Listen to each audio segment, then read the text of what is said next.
I live inside my own world of make-believe. Kids screaming in the cradles, profanities. I see the world through ice covered in ink and bleach. All the ones who heard my cries and watched me weep. I love everything. Fire spreading all around my room. My world's so bright, it's hard to breathe, but that's alright.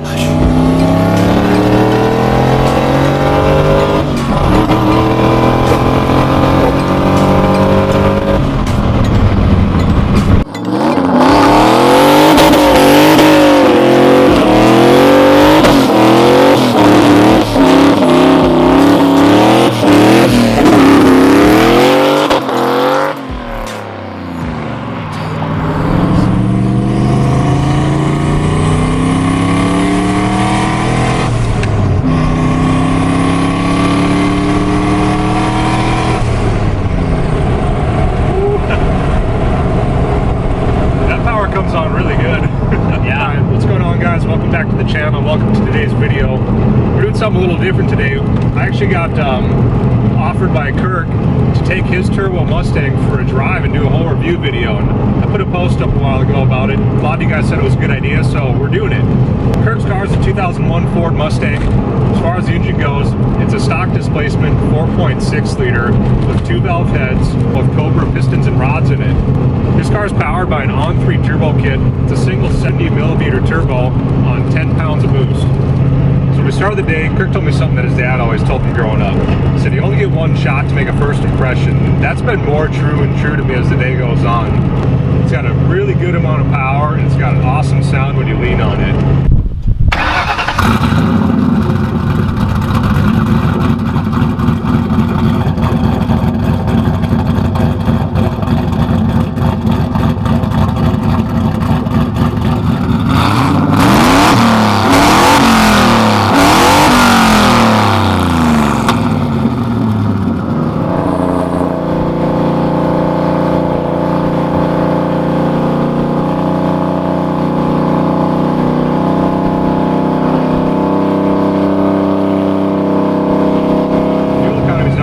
Either with all the modifications that have been done to it, even with the fuel system and the injectors and everything.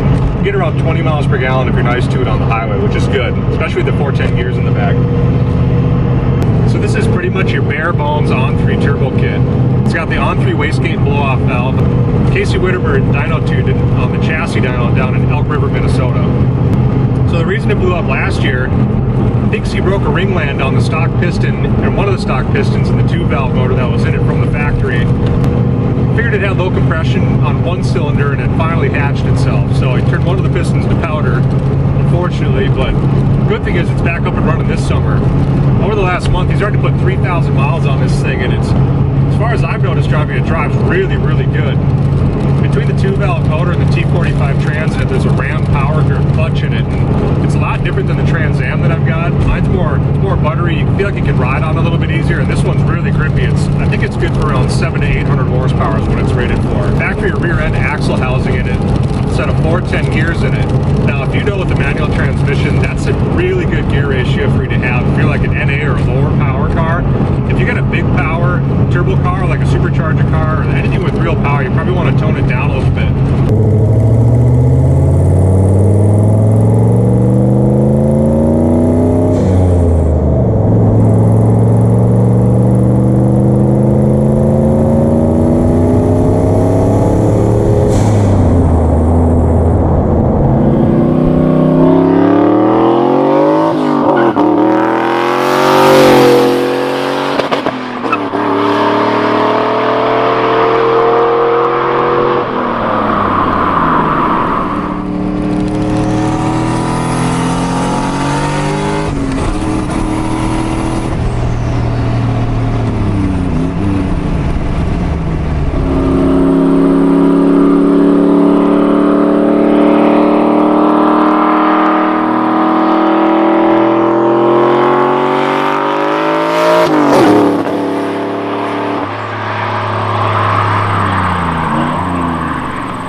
Ford dealership over in Hibbing.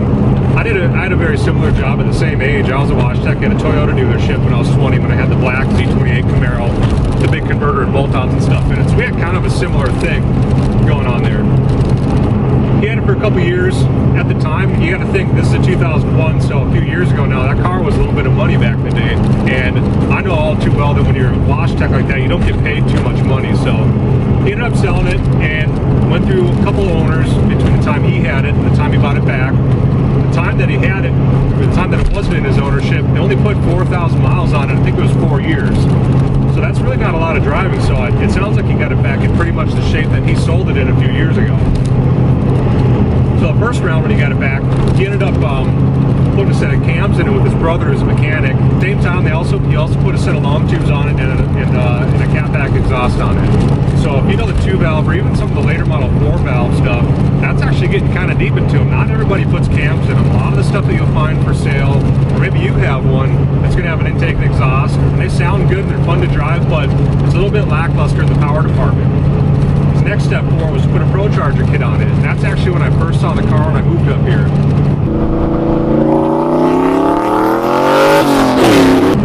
So he had a P1SC kit on it with the race valve, and I heard him driving it a few times, and I've seen other cars, and you probably have if you're watching this video, with a race valve, and it sounds like a jet engine coming down the highway. It sounds good outside of the car, but when you're in the car, it's kind of a problem because it's just as loud in the car. So if you're going down the highway now, leading on it, that valve is open, it sounds like a vacuum cleaner going down the road.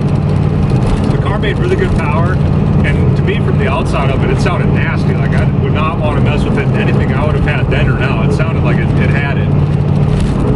So he ended up selling the ProCharger kit on it and putting the On3 turbo kit on it. He had the whole fuel system left over from the ProCharger kit to use with the On3 kit, and that's what's still in the car today. So it's been through a few phases, and when it had the ProCharger on it, it made 440 wheel horsepower. Now going straight from the ProCharger kit to the previous setup with this turbo and fuel system on the factory 2-valve piston rods made 454 wheel horsepower at High-Tech Motorsports. Now it's on the same tune with a lower compression ratio. The Cobra pistons have a little bit of a dish to the piston, so they're a little bit lower compression. So they did plan for a little bit more boost on this round, so it should make well over 454 wheel horsepower when they retune it. So if you want to see us follow this car on its journey a little bit, drop a comment down below. I'm really excited to check it out, and I think it's going to be a cool thing to film.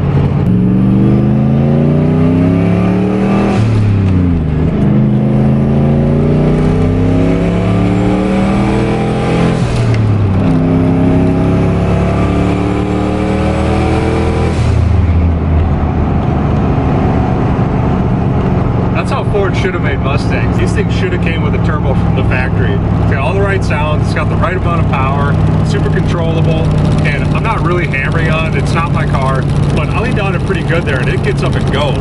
If you're watching this, you're probably familiar with the channel a little bit, but if you're new to it, I've got a Pontiac Trans Am WS6. It's a stock block LS1 with factory cylinder heads and intake, but it's got a big cam in it. It sounds good, it makes good power, but this thing would eat it for sure. Feels like it to be in the driver's seat anyways, so if Kirk was driving it and he was really leaning on it, this thing would get it big time.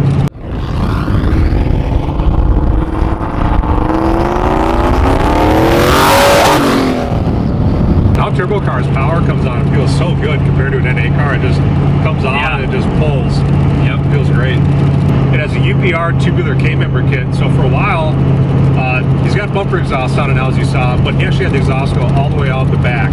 With the open wastegate, that made it sound really rowdy, I bet. I never heard it when it was a turbo car with an open wastegate, but if you know what they sound like, it's probably nuts, and he commented on that and said it sounded really good when it opened up. We were talking about it a little bit driving here. You missed the ProCharger setup a little bit, so if you're on the fence about it, you're probably going to miss it. It's a little bit more rowdy. It sounds crazy if you got a race valve, or even without one, the ProChargers sound really good, and I agree with them, they sound awesome. But hearing the turbo noise, the blow-off valve, and when the wastegate opens up, it sounds like a monster, especially when boost starts building. And having, you know, the turbo noises, they sound really good. So in my opinion, that's the way to go. If you want to make more power, it's a lot more expandable too. The way that it pulls, it's a lot more linear, so you feel boost building and building and building, and it doesn't fall off like an entry-level P1SC kit does. It'll just run out of steam, you know.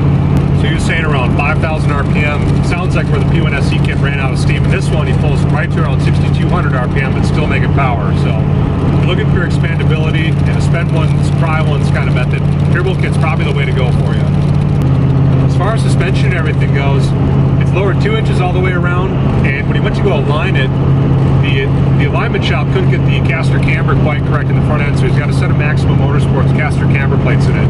Other than that, you know this is a unibody car, so it's got a front and rear subframe, just like an F-body does.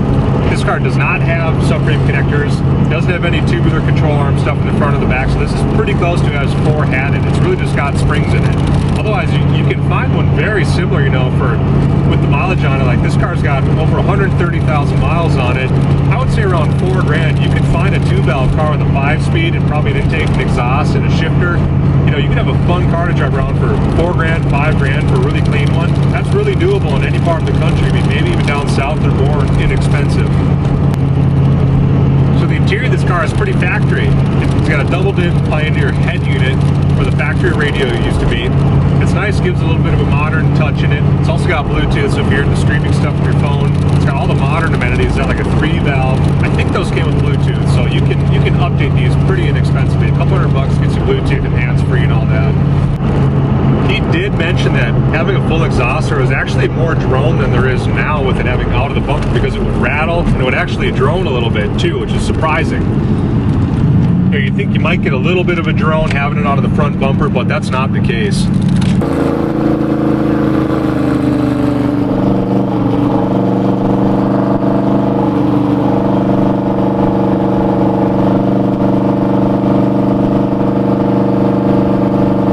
The only thing that I've noticed about it driving, as far as being temperamental, with the air conditioning on, the idle hangs just a little bit, but that's really it.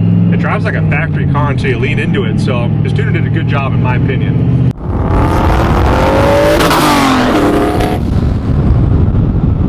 I hope you guys liked today's video.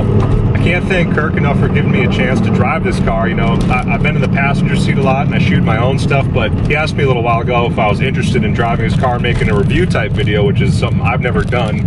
And obviously I said yes, because this is a really cool car and it's a good opportunity to try something different on the channel. So if you're a returning subscriber, drop a comment down below if you liked it and you'd like to see more, or if you didn't like it, let me know what you didn't like about it. If you're new to the channel, I hope you liked today's video. If we're lucky, we're gonna get a couple more cars like this at the end of the summer and try and put out a couple more videos like this. But otherwise, we'll return to our regularly semi-scheduled Trans Am content, and I guess we'll see you guys in the next one.